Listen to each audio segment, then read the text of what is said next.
मेरे सब बच्चे अपने जीवन में कोई ना कोई संघर्ष कर रहे हैं। सभी के हिस्से में कोई ना कोई तकलीफ या कोई ना कोई बड़ी समस्या है। तुम सब अपनी योग्यता के अनुसार उन समस्याओं का हल ढूंढने की कोशिश भी कर रहे हो। तुम एक बार गहराई से अपनी समस्या को देखो, शांत मन से बैठकर सोचो, क्या वो समस्या सचमुच बड़ी है? मैं देख रहा हूँ कि कुछ गिने चुने मुद्दे हैं जो तुम्हारी तकलीफ की वजह बनते हैं, जैसे कि किसी दूसरे को खुद के अनुसार ना बदल पाना, आर्थिक स्थिति का कमजोर होना, ये तुम्हारी तमाम कोशिशों के बावजूद भी किसी दूसरे द्वारा तुम्हें ना सराहा जाना।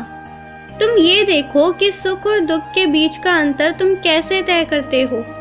ये तुम्हारी जिंदगी का कड़वा सच है कि तुम्हारे लिए सुख और दुख की परिभाषा तुम खुद में नहीं तय करते, बल्कि ये समाज तुम्हारे लिए तय करता है। वह तुम्हें सिखाता है कि दुख कैसे महसूस किया जाए, और उससे भी अजीब बात यह है कि तुम समाज द्वारा सिखाए तरीकों से तुम दुख महसूस भी करने लगते हो, बिना ये जाने कि सच में वह दुख है या नहीं, या तुम्हारे मन का वहम भर है।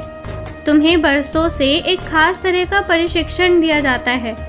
उनमें से ज्यादातर दुख असल में दुख नहीं होते, बल्कि समाज द्वारा तुम पर थोपे गए विचारों का नतीजा है।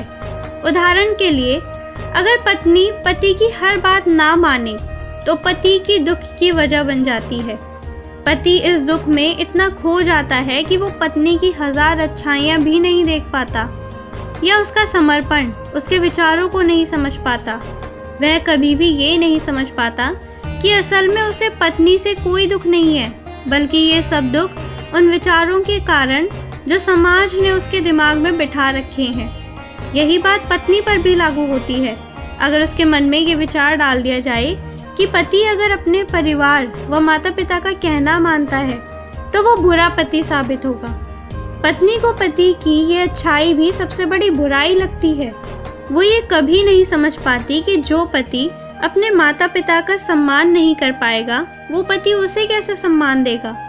अगर किसी दूसरे की सोच हमसे अलग है तो वो हमारे दुख का कारण कैसे हो सकता है, क्योंकि ईश्वर ने तो हमें जन्म से ही सबको अलग अलग बनाया है।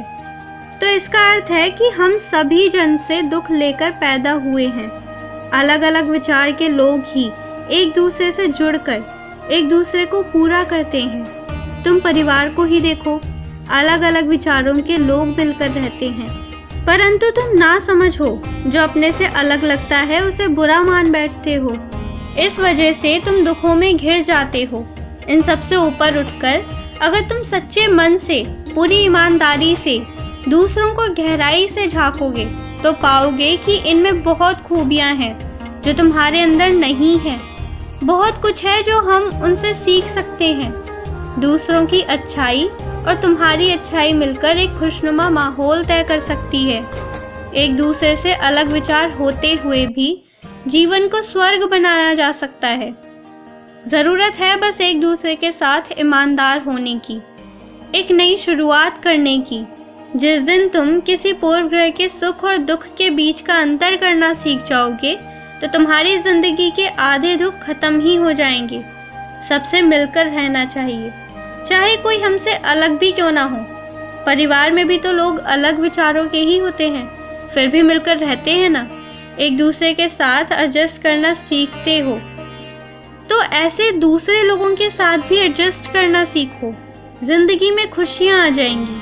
मेरी बात ध्यान से सुना करो। खुश रहो, मस्त रहो और स्वस्थ रहो। सर्दी है, सब अपना ख्याल रखो और खुश रहो।